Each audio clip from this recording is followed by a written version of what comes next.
Hi, this is Karl-James Langford at St. Lythans Chamber, and this video is sponsored by BAVO Bridgend Association for Voluntary Organisations. This is part of our Seek and Search series.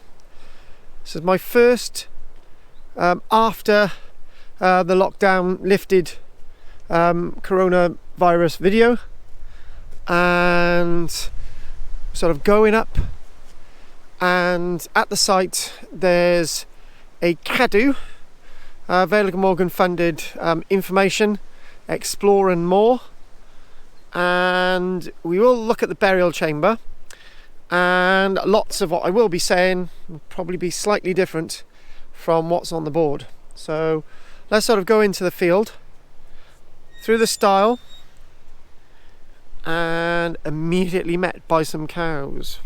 So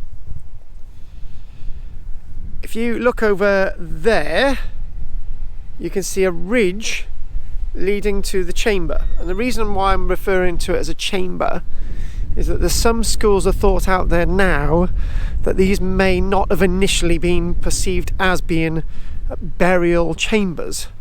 Lots of these burial chambers were seemingly used as burial chambers in their last part of their life. So this field itself with the cows today is known as Cursed Field, because nothing will grow here. In effect, the stones which created a stony mound to the rear of the burial chamber.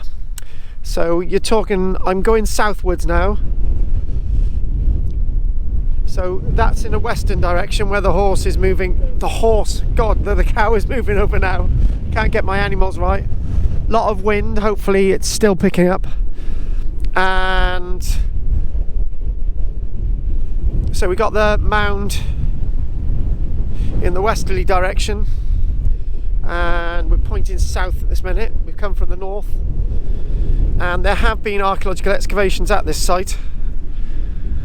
And there were some excavations about a decade ago at the rear of this chamber, and so if we were actually here in the Neolithic period, so about 5,500 years ago, we'd actually be into the mound. Now there's some debate as well from archaeologists like myself whether this chamber itself was actually fully covered in earth. I don't think that's likely. There would have been a big amount of stones from the rear, probably a 50-metre long mound at max. Lots of these have usually got a 100-metre long mound, sometimes 200.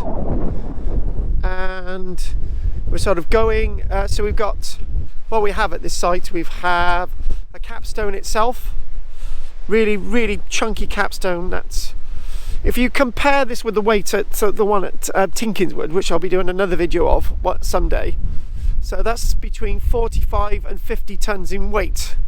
So if you want to say approximately this one is about 15 to 20 tons in weight.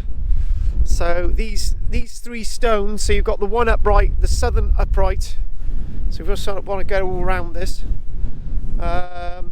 and we've got the western upright, and we've got the northern upright. So we've obviously got the capstone here. These stones are known as oceliths, and we've got lots of legends associated with this. Interesting enough, it's really speckledy and sort of raised and rough on the outside, and inside it's really smooth. There's probably, the smoothness is more to do with the fact that it hasn't been eroded much inside than the erosion that's been natural from the outside.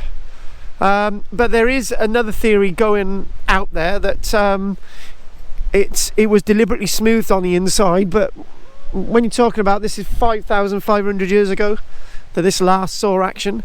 So some antiquarians believe that when they got here in the 1800s sometime, there were actually a body in here resting with his back up against that stone with a little hole in it. Now that sort of back stone there, that western stone, is a stone. Sometimes there's lots of theories about the stones, actually the holes having in the stones, whether they're natural or they've been drilled.